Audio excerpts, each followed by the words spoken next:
O desejo é mostrar para vocês quão alta e elevada é a nossa vida em Cristo. Como nós precisamos compreender o verdadeiro sentido espiritual da vida cristã. O inimigo ele tem trabalhado de diversas formas. Sabe aonde? Na igreja, no meio dela, dentro dela. Para poder perverter o verdadeiro caráter espiritual daquilo que é a realidade do povo de Deus. Infelizmente, nós estamos vivendo dentro de um contexto onde a geração cristã tem se perdido nas banalidades das coisas seculares, vis, não tem nada a ver com o caráter daquilo que é espiritual.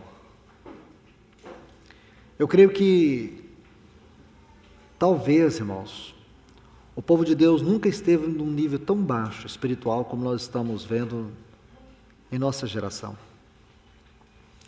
Mas ainda graças a Deus que o Senhor tem reivindicado a sua igreja. E muitos estão respondendo ao chamado do Espírito Santo. O Senhor não está de braços cruzados em seu trono. Ele está falando à sua igreja. Ele está tocando no coração dela. E a minha esperança é que, em mais uma oportunidade, nós possamos sentir o toque do Senhor no nosso coração. Então, ontem vimos alguns textos em Hebreus 4:14, 6:20, 10, 19 até 25. Nós vimos a obra do nosso Senhor que foi à nossa frente. Ele nos introduziu, através de um vivo e novo caminho, ao trono da graça. E o versículo 19 diz que nós temos intrepidez, nós temos ousadia, nós temos liberdade, nós temos segurança em entrar por esse caminho. Por esse vivo e novo caminho. E o inimigo ele tem usado muitos mecanismos para nos minimizar, para nos manter numa vida cristã medíocre, para nos distrair, seja numa frieza, numa indiferença espiritual, ou seja, num avivamento de busca de conhecimento. E todos esses caminhos estão errados. Este outro ainda é mais sutil, porque muitas vezes nós podemos buscar em Cristo e na vida de Cristo apenas conhecer a Cristo, mas conhecê-lo apenas de maneira intelectual. Sabemos tudo de Cristo, já lemos tudo de Cristo, todos os livros que os irmãos indicam, nós já conhecemos, sabemos tudo. Se lembra de 1 Coríntios capítulo 8? Fala que o conhecimento ensoberbece. Se o nosso conhecimento não nos leva a uma experiência real com Cristo, então ele é um conhecimento infrutífero. O objetivo do conhecimento é nos levar à experiência com Cristo. Sem uma experiência com Cristo, todo o conhecimento de Cristo se torna religioso. É disso que nós temos que ser guardados. O intelectualismo tem tomado um espaço muito grande no meio do povo de Deus. As pessoas têm buscado um conhecimento intelectual e nós temos tantas ferramentas para isso, ferramentas grego, hebraico, chave linguística para isso, para aquilo, mas é tanta coisa, irmãos. E essas coisas que poderiam se tornar bons instrumentos, se tornam instrumentos de distração e roubam de maneira bem sutil o nosso foco daquilo que é essencial. Por isso, peça ao Senhor que Ele te ajude, para que o seu coração não se distraia. Ontem, eu não sei se vocês se lembram, mas eu espero que sim. Ontem no início eu falei sobre os dias de Noé, que são os dias que o Senhor Jesus colocou como uma profecia para nos mostrar toda a realidade contextual daquele grande dia e hora que nós não sabemos. Mas se você se lembrar bem, ou se já tiver estudado, Lucas capítulo 17, Este é um princípio de estudo das parábolas nos evangelhos. Então, vou colocar aqui um ponto que queria que vocês guardassem para sempre. Todas as vezes que vocês lerem os evangelhos sinópticos, vocês sabem que Mateus, Marcos e Lucas são evangelhos conhecidos como sinópticos. Eles estão contidos entre eles. Marcos está contido em Lucas, Lucas contido em Mateus, Mateus em Marcos, e assim sucessivamente. Eles são chamados de evangelhos sinópticos. E interessante isso, quando você estudar algum assunto em um desses evangelhos, que você tome como uma base de textos áureos, para ministrar alguma palavra ou para fazer um estudo, é importante que você busque nesses outros evangelhos, que seja uma parábola, que seja um acontecimento, seja o que for, busque, porque de repente a chave para a interpretação não está nos textos que você escolheu como a sua leitura base, pode estar nesses outros textos paralelos. Estão entendendo? E há um outro detalhe. Aqui, ou em um desses outros textos, pode haver detalhes que você não vai ter naqueles textos que você separou como leitura, ou como um ponto de partida para a sua meditação, reflexão ou exposição. Então, quando você lê Mateus capítulo 24, você vê assim, como foram os dias de Noé.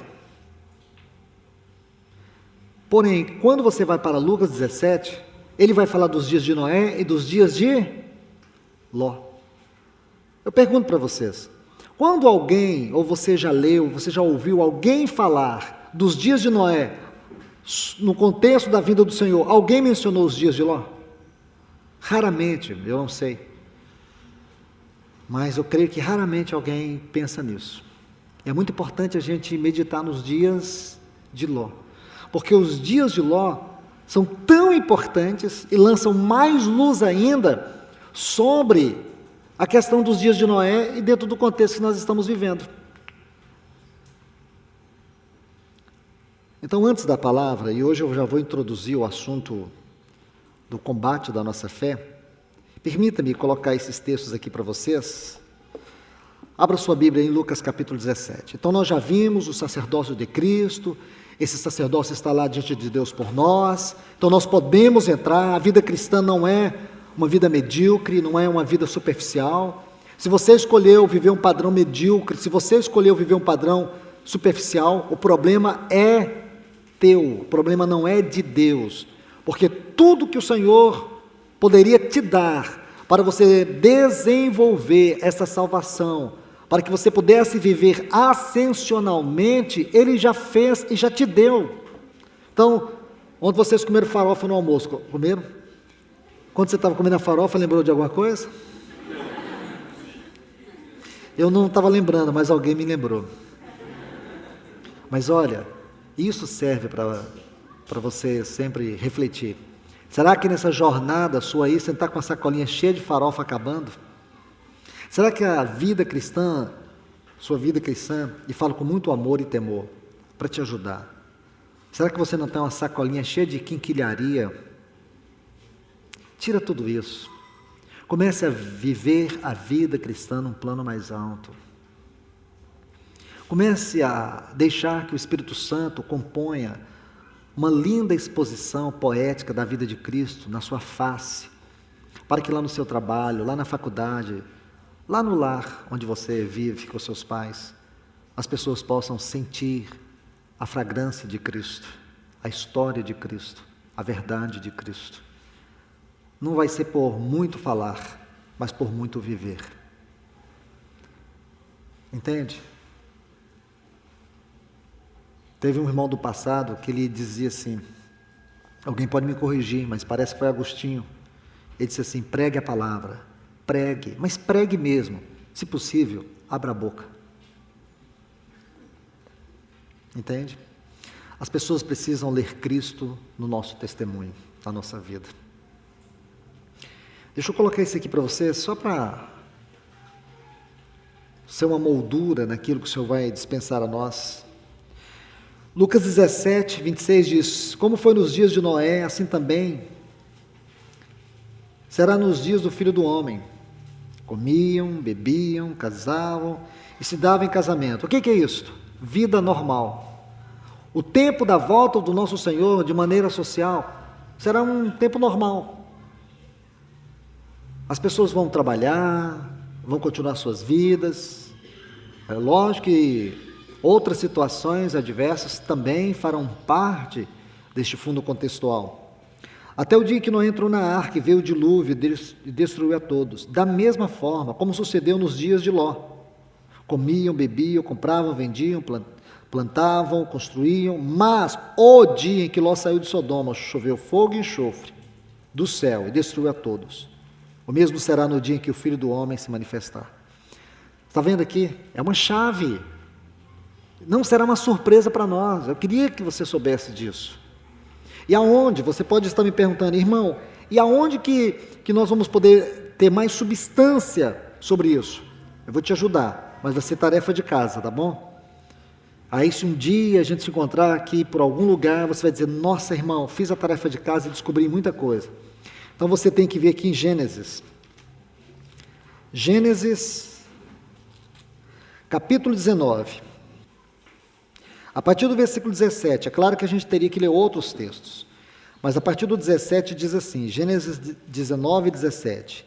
E levando-os para fora disseram, escapa por tua vida. A palavra vida, que a tradução dela é alma.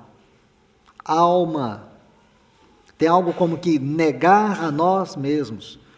Quando falamos de alma, podemos resumir em 3 frases. O que sinto, o que penso, o que quero. O que sinto, o que penso, o que quero. Então, sempre que você encontrar isso aqui, não estou dizendo que essas 3 frases vão definir a alma por toda a Bíblia, por todo o contexto bíblico, não. Mas, basicamente, é que sinto, que penso, o que quero. Só aqui já daria para a gente meditar um pouco, mas vocês podem fazer isso depois. Não olhes para trás. Está vendo a palavra olhes? Contemplar, concentrar. Está vendo aqui? Entregar-se, ou entregar, ou empenhar a mente sobre algo, concentrar a mente sobre algo. Estão vendo aqui? Então o Senhor está dizendo, não contemples, não absorva, não permita que a tua alma se prenda a algo que está lá atrás, é mundo. E diz, não te detenhas em toda esta campina, escapa para o monte, para que não pereças. A palavra monte aqui, vocês vão levar um susto quando eu falar o significado dela. Megido. Se você buscar lá no hebraico, sabe onde é que você vai chegar? Megido. Então já viu que não dá nem para a gente tentar estudar esse assunto hoje. Mas isto é um grande sinal para onde este assunto de Ló aponta. É lógico que Lucas 17 já nos disse tudo. Mas tudo bem. Aí, no versículo 22, diz assim, apressa-te, escapa-te para lá, porque nada poderei fazer até que lá tenha chegado. Por isso o nome da cidade se chamou Zoar. Está vendo aqui? Zoar. Volte comigo no capítulo 13. É necessário fazer toda essa forma de leitura. Às vezes vai para frente, volta atrás, para a gente construir um quadro de interpretação, de revelação, de aplicação. Ou pode ser da seguinte forma, revelação, interpretação e aplicação. Levantou Ló seus olhos e viu toda a planície do Jordão, que toda ela era bem regada como o jardim do Senhor, como era a terra do Egito. O Egito é uma figura de quê? Mundo. Não é isso?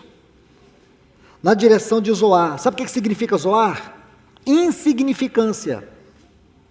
Antes de haver o Senhor destruído Sodoma. O que é Sodoma? Ardente. E Gomorra, submersão. Então o que significa aqui Gomorra, Sodoma e Zoar? Uma submersão ardente em insignificância. Este foi o caminho de Ló. Você quer traduzir o caminho de Ló? uma submersão ardente à insignificância. Este foi o resultado da vida dele. Irmãos, imagine o quanto isto tem que falar a nós agora, nesse tempo. Imagine você se permitir levar por um caminho aonde você vai perder o verdadeiro sentido do seu chamamento, da sua vocação. Então, por favor, capítulo 19. Aí diz, versículo 26. Então a mulher de Ló olhou para trás. Está vendo aqui esse olhou? É o mesmo termo que está aqui no versículo 17. Não olhes para trás. Então, por favor, coloca os dois textos juntos para você nunca esquecer. E o que é esse olhar aqui? Alguém se lembra? Hã? O que é mesmo? Contemplar. Colocar o coração em algo. Então, por favor, você sabe que o texto aqui não dá ideia que ela fisicamente olhou para trás? Quando você traduz esse termo, fica claro, a questão é muito mais séria. Então não foi que ela estava andando, de repente ela olhou para trás. É muito pior do que isso. É que o coração dela não saiu de Sodoma. É como que ela estivesse andando para frente, mas contemplando para trás.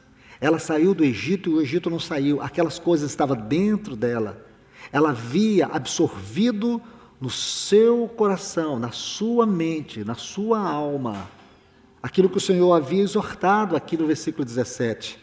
Porque, veja bem, diz que ela se tornou numa estátua. A palavra hebraica aqui para estátua é uma representação. O Espírito de Deus colocou essa mulher como uma representação daqueles que estão vivendo ou caminhando em direção à vontade de Deus, às promessas de Deus, mas, no entanto, os seus corações estão voltados para trás. Coração entulhado de coisas que não agradam o Senhor. Pensar que ela simplesmente ficou uma estátua com a cabeça para trás é tolice. Estão entendendo, gente? Sério? Estão entendendo mesmo? Então não pense naquela mulher que ficou uma estátua com a cabeça para trás. Não, ela se tornou uma estátua, mas o seu coração estava cheio de contemplação de coisas vis. Ela amava aquilo que Deus não amava. Tem um texto lá em Lucas 16:15, diz que aquilo que o homem considera em alta estima para Deus é abominação. Lucas 16:15, a parte B do versículo. Ele fala assim, aquilo que para o homem é de estima, para Deus é abominação. Aquilo que ela tinha como estima, para Deus era abominação. Então, jovens, irmãos e irmãs, vamos neste momento agora abrir o nosso coração para entender a grandeza do nosso chamamento celestial, da nossa vocação. Vamos pedir ao Senhor que nos ajude a ver a realidade do tempo o qual nós estamos vivendo. Discernir nossa vida nesse mundo. Sermos cuidadosos. Não permitirmos que o inimigo nos seduza com coisas, e muitas vezes coisas lícitas. Casamento é coisa lícita? É. Comprar, vender, trabalhar, estudar, são coisas lícitas? São. Tem algum problema nisso? Claro que não. Alguém pode ver algum problema nessas coisas? Claro que não. Mas nessas coisas o inimigo pode manifestar-se de maneira oculta e roubar o seu coração, roubar o seu foco, te distrair. Compreende? Eu quero ajudá-los um pouco sobre isto, nessas últimas sessões que nós teremos. Vamos tentar, mesmo que de maneira resumida, eu vou tentar mostrar vários pontos, várias situações sobre esta batalha espiritual. Vamos tomar o texto que está no crachá de vocês, então não precisa nem abrir a Bíblia. Está vendo aí? O bom combate da fé. Combati o bom combate. Acabei a carreira e guardei a fé. Então, o que é este combate? Será que nesses últimos tempos vamos estar envolvidos em um grande combate ainda? Claro que vamos. É isso que eu desejo lhes mostrar, para despertar em vossa consciência a vocação celestial, o chamamento do Senhor. vocês acharem que são novos demais, são jovens demais, que vocês precisam concentrar a maior parte das vossas vidas, concentrar a grande parte da energia de vocês com o futuro, eu não estou dizendo que isso está errado, de forma alguma. É claro que vocês devem preocupar sim com o futuro de vocês, mas preocupe da seguinte forma: coloque o futuro de vocês nas mãos do Senhor e permita que Ele os guie. Não tente tomar o controle do seu futuro, porque no seu futuro Deus já está. Amém? Não se preocupe com o seu futuro, porque nele Deus já está. Então confie nele, descanse nele e ore para que o Senhor encaminhe todas as coisas segundo o seu eterno propósito em Cristo, e que todas as coisas venham trabalhar conjuntamente para o bem do propósito de Deus na tua vida. Ok? Então, meus irmãos e irmãs, depois de ver mais um ponto que nos mostra essas questões sutis, essas questões tão delicadas do tempo da volta do Senhor, vamos prosseguir, vamos orar e pedir ao Senhor que Ele nos ajude, pedir que Ele encaminhe todas as coisas. Amém? Vamos orar. Pai, em nome de Jesus, nós queremos Te entregar esse tempo neste momento, que Teu Espírito Santo tenha liberdade de passear aqui entre nós, visitando cada coração com a Tua doce presença, com a Tua doce palavra, com a Tua doce voz. Senhor, venha nos constranger a Ti mesmo nesta manhã. Senhor, nos ensine a ver, nos ensine a tocar, nos ajude a tocar em detalhes na Tua palavra que são tão essenciais para a nossa vida de maneira particular. Nos ajude, Senhor. Abra os nossos olhos, abra o nosso entendimento, porque nós queremos Te receber de maneira especial aqui nesta manhã. Ajude-nos a ver toda a natureza deste combate espiritual desses últimos dias. Nós fomos chamados e alistados para esta época, para esta geração. Nós Te rogamos neste momento, em nome de Jesus. Amém. Então, vamos tomar esse texto de 2 Timóteo 4:7. Quero fazer apenas uma aplicação dele, que eu acho tão importante. Paulo diz assim: combati o bom combate, acabei a carreira e guardei a fé. O que nós podemos extrair destas palavras? Paulo temia terminar a carreira sem combater o bom combate. O que Paulo temia é que ele pudesse um dia chegar ao final da carreira e não ter combatido o bom combate. Que é uma tragédia, uma grande tragédia é você viver toda a vida cristã sem propósito. Você viver toda a vida cristã e não entender que a vida cristã era um campo de batalha. Você fez dela um jardim. Ela tem o seu aspecto de jardim. Ela tem o seu aspecto de desfrute. Mas, em primeiro lugar, irmãos, nós temos que compreender que nós estamos em um lugar chamado mundo. O mundo, do ponto de vista espiritual, em vários lugares da Bíblia, é como que uma entidade espiritual. É uma entidade. A Bíblia fala do espírito do mundo, do príncipe deste mundo. A Bíblia fala que Satanás estabeleceu uma cadeia de governo aqui neste mundo de principados, potestades, dominadores e de hostes espirituais da maldade. Se você pegar a palavra dominadores deste mundo, a tradução dessa palavra fala de espíritos malignos que atuam em várias esferas de governo. É cosmos kratos. Pense nisso. Então Satanás tem uma cadeia de governo nessa terra. Este mundo está enterrado no maligno. Existe um espírito que atua neste mundo. Então nós estamos aqui de passagem. Nosso tempo aqui é um tempo limitado. E nós precisamos compreender que há um chamado de Deus para cada um de nós. Todos vocês que estão aqui, que nasceram de novo, vocês não são pessoas inúteis. Vocês não são pessoas inúteis. Vocês são pessoas que foram chamadas e escolhidas por Deus para viver esta geração segundo o propósito de Deus. Você se lembra de Sansão? Claro que se lembra. Você sabe o significado do nome de Sansão?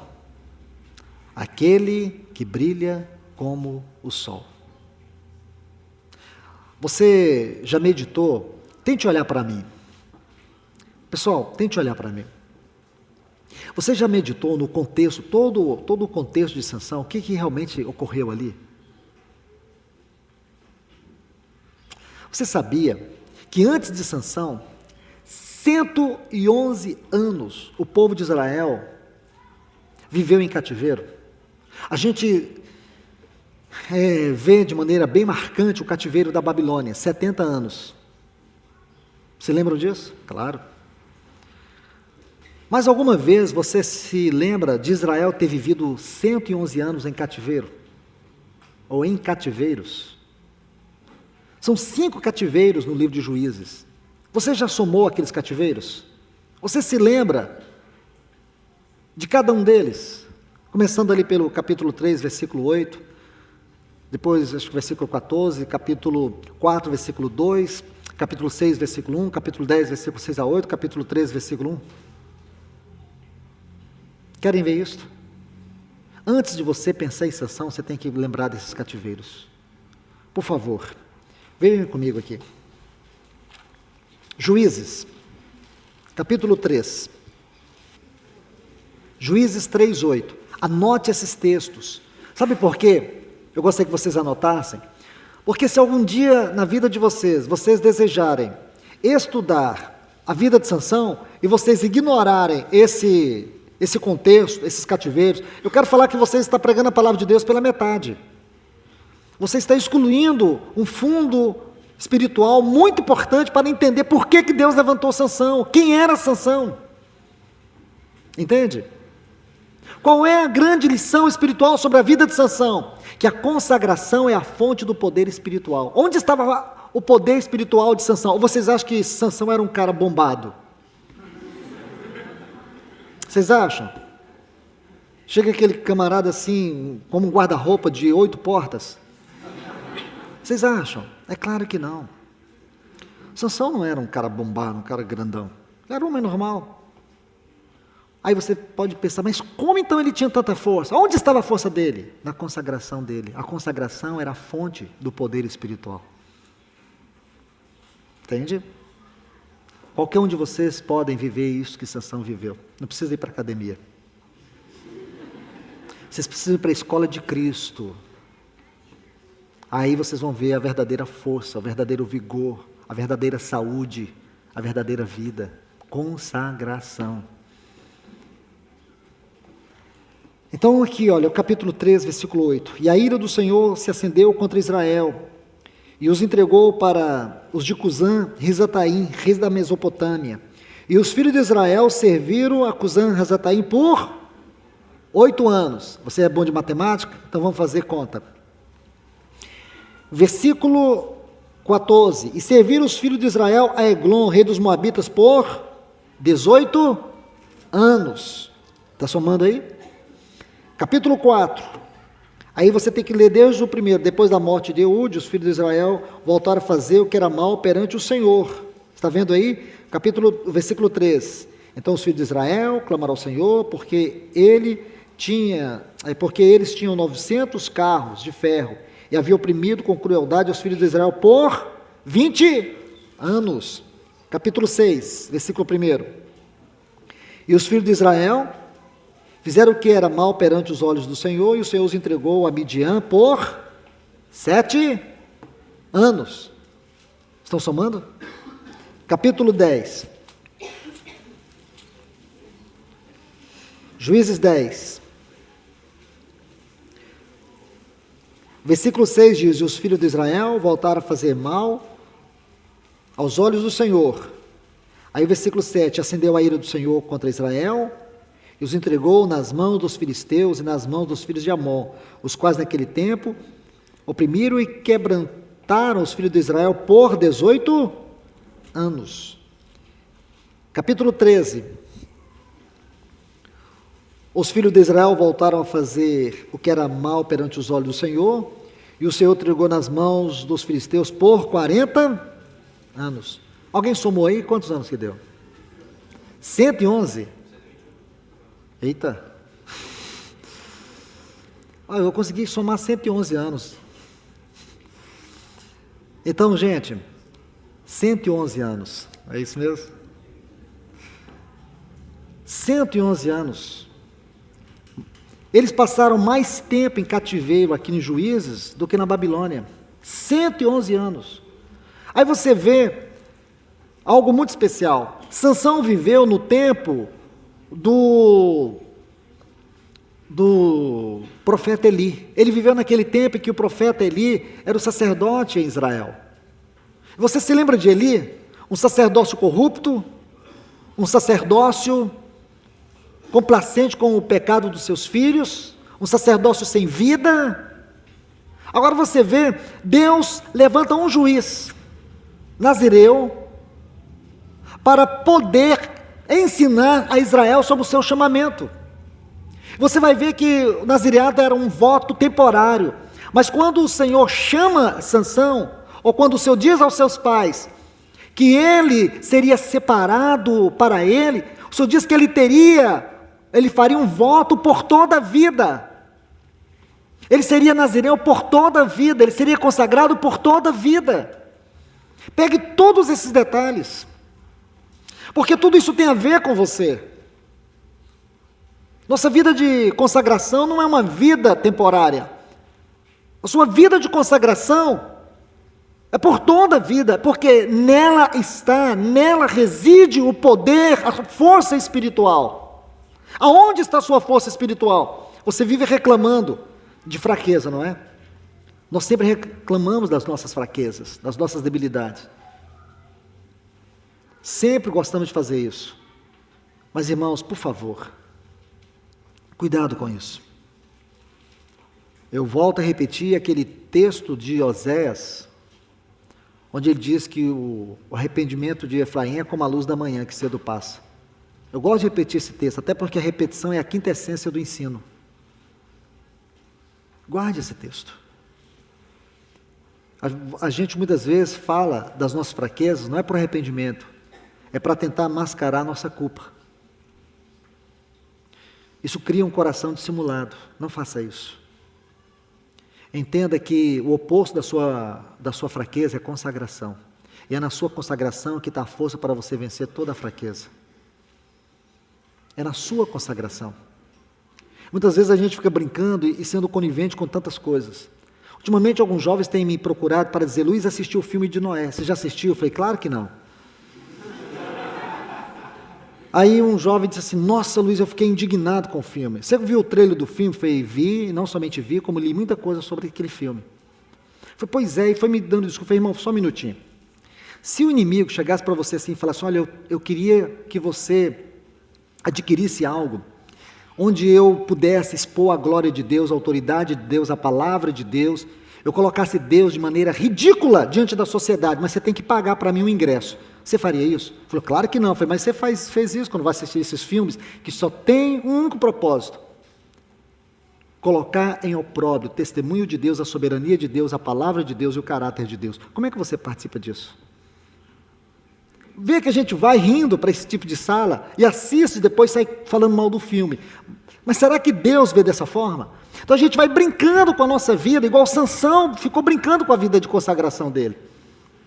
Porque Sansão achou que ele podia brincar com o pecado, que o pecado era um entretenimento da vida dele. Isto é não levar a sério o chamamento. E você diz: mas eu sou jovem, o que isso tem a ver? Porque você é jovem, você perdeu a responsabilidade espiritual? Você tem que ousar ser como Daniel. Entende? Enquanto foram preparados para ele e para os seus companheiros aquelas iguarias, aquelas comidas babilônicas consagradas a ídolos, eles preferiram comer uma comida muito simples, uma comida que não tinha nada a ver com a idolatria, com o comportamento ou com a cultura daquele mundo perdido, daquele mundo pagão. Imagine o que é ser um luzeiro, o que é ser sal. É isso que é ser sal. Vocês jovens precisam assumir um compromisso, um comportamento sério, primeiramente é diante de Deus. Não fique brincando com o seu tempo. Porque uma das grandes tragédias espiritual é que o diabo está roubando o nosso tempo. É isso que ele faz. Ele fez isso com Sansão. Deixa eu dizer algo para vocês. Por favor, não olhe para esses 111 anos aí de maneira qualquer. Imagine que quase 3 gerações viveram em Israel e não souberam o seu chamamento. Quase 3 gerações viveram em Israel e não souberam o seu chamamento. Permita-me colocar uma ilustração bíblica para jogar mais luz sobre isto. Você já leu o capítulo 16 de Gênesis e o versículo 16? É o último versículo. Diz assim: tinha Abraão 86 anos quando lhe nasceu Ismael. É o último versículo.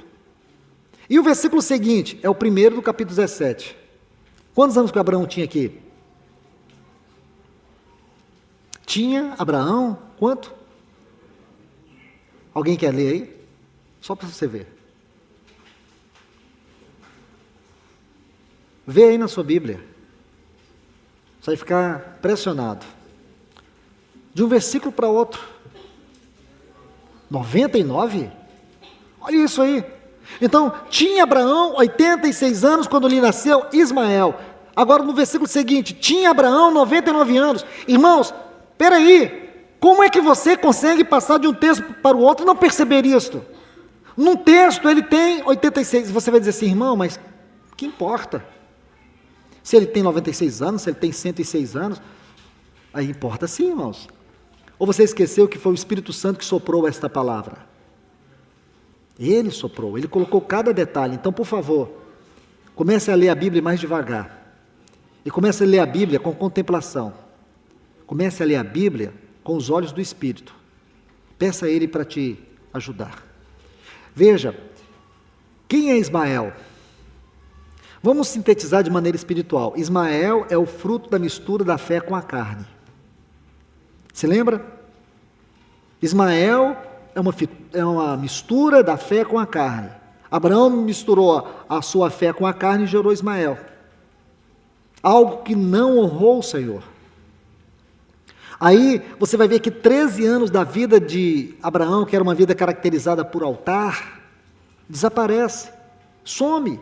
E o Espírito Santo deixou registrado aí. O que quer dizer isso para nós? Primeiro, o objetivo de Satanás é roubar de você os anos de vida que Deus tem te dado. Porque Deus, Ele não conta os nossos dias como nós contamos. Porque você olha para uma pessoa e pergunta, quantos anos você tem? Ela fala assim, eu tenho 40 anos. Ah, é?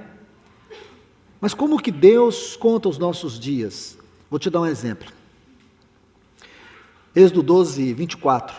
Deus fala assim para Israel, hoje será o primeiro mês para vocês. A partir de agora, eu vou começar a contar a história de vocês. Quando eles saíram do Egito, aí Deus começa a contar a história deles a partir do momento que eles saíram do Egito. Aquele momento de trevas, aquele momento que eles viveram lá, aquilo para Deus, eles viveram, mas não existiram. Irmãos, nós podemos estar vivendo, mas podemos não estar existindo dentro do propósito de Deus. Porque Deus, Ele contabiliza, são os anos que nós vivemos dentro da vontade dEle. O que nós vivemos fora da vontade dEle, nós vamos prestar conta para Ele.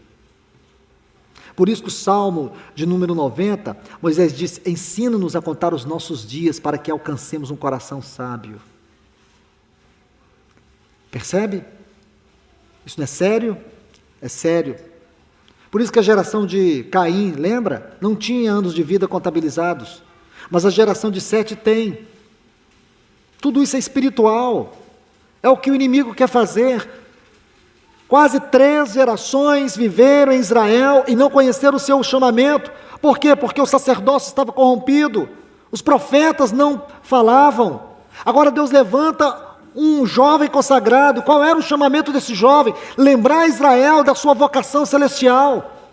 trazer Israel de volta para o seu chamamento, para a sua vocação.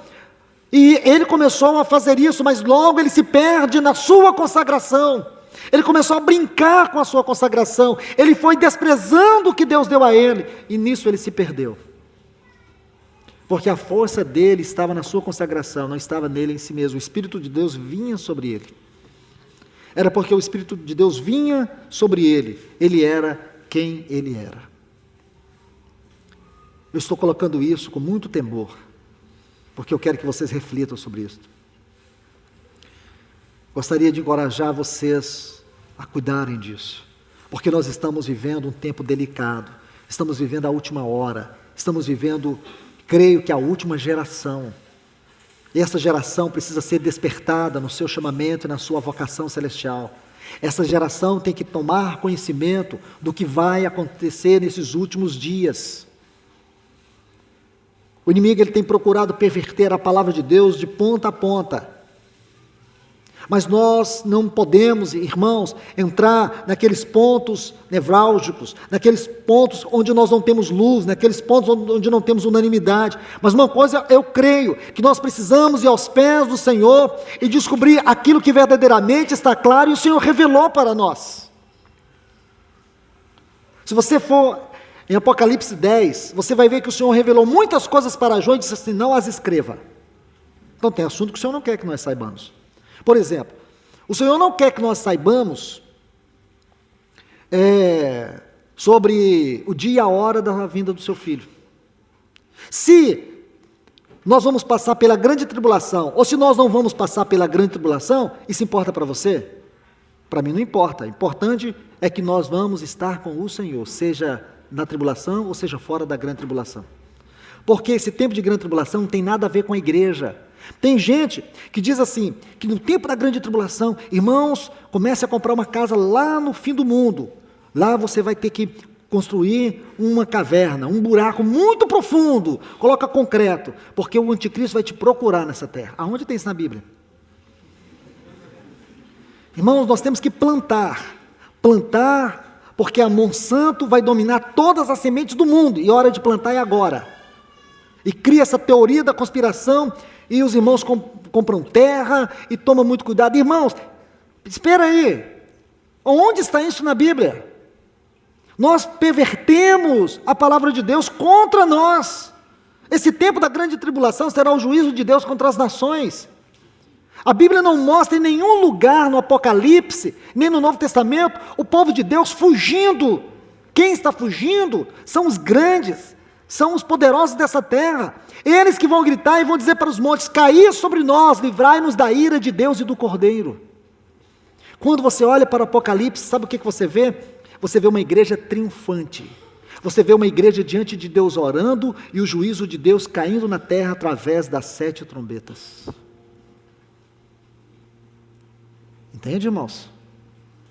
Essa igreja fugindo aí, desesperada, com medo do anticristo, com medo de gafanhoto, isso não está na Bíblia, irmãos. Isso não está na Bíblia. O que está na Bíblia, irmãos, é algo muito maior do que você pensa. Esta última geração, olha o que Paulo diz em Romanos 16, 20, e o Deus de paz esmagará Satanás debaixo dos vossos pés. Isso é pequeno, irmãos? Não, isso não é pequeno. Um dia Deus vai trazer todas as coisas. Um dia Deus vai colocar todas as coisas debaixo da centralidade do seu Filho. Ele vai fazer isso através de quem? Através da igreja. Então, eu e você precisamos estar cientes disso. Entenda a sua consagração como um ponto de partida muito importante nesta manhã. Entenda que nela está o vigor e a força espiritual. Então, para que possamos avançar, eu quero colocar 2 textos. E depois, a partir desses textos, nós vamos desenvolver no segundo período mais outros textos. E aí vamos ver, com a graça do Senhor, o tempo que Ele nos dá para a gente tentar concluir isto. Vamos então ler esses 2 primeiros textos. Atos dos Apóstolos, capítulo 3. O versículo 21.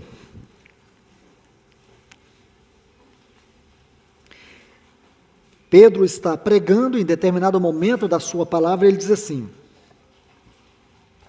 ele está falando do Senhor Jesus Cristo, Ele diz: o qual convém, se você sabe que ele está aqui no versículo 20, falando do Senhor Jesus Cristo, o qual convém que o céu o retenha, o guarde, até os tempos da restauração de todas as coisas, de que Deus falou pela boca dos seus santos profetas desde a antiguidade.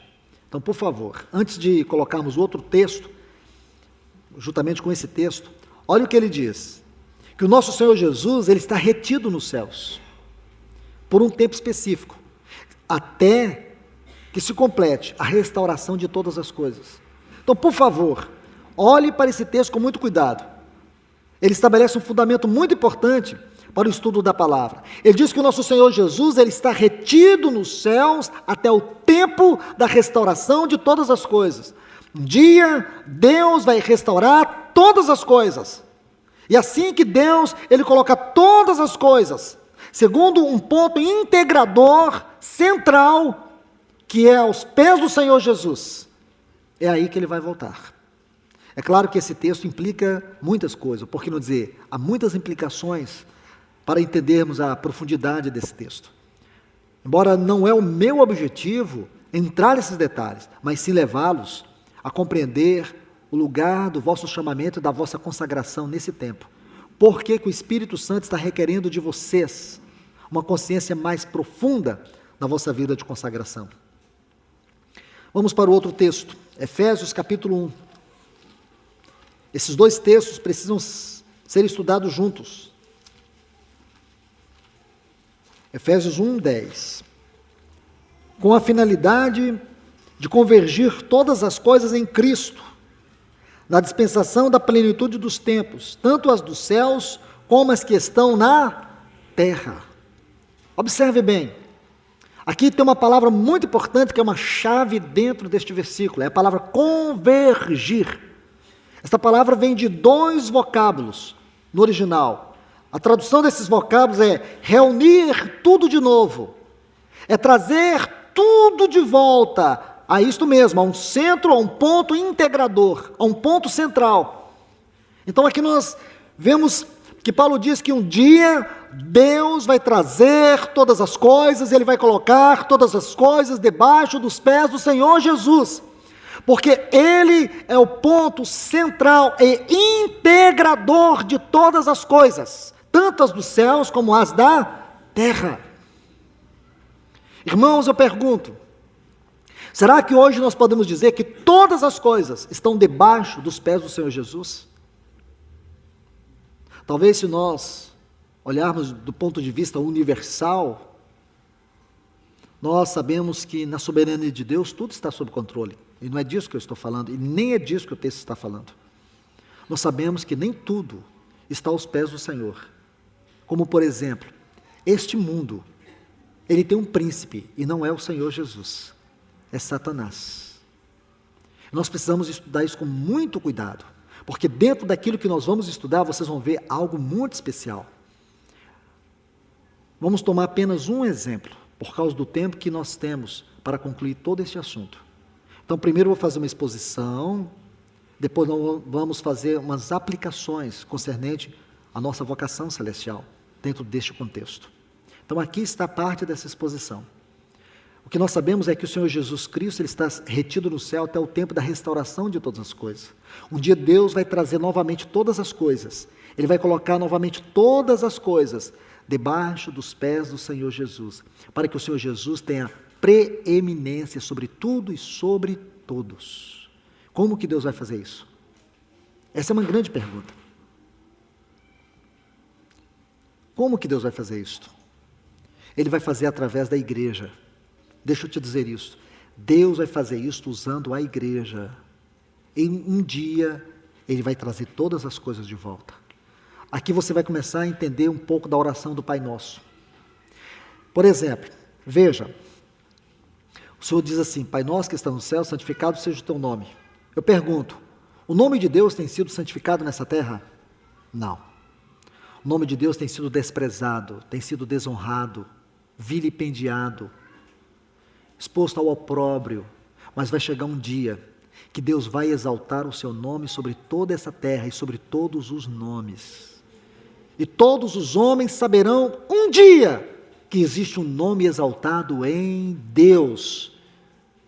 Então ele diz assim: Pai nosso que estás no céu, santificado seja o teu nome. Esse nome santo um dia será exaltado sobre todos os nomes dessa terra.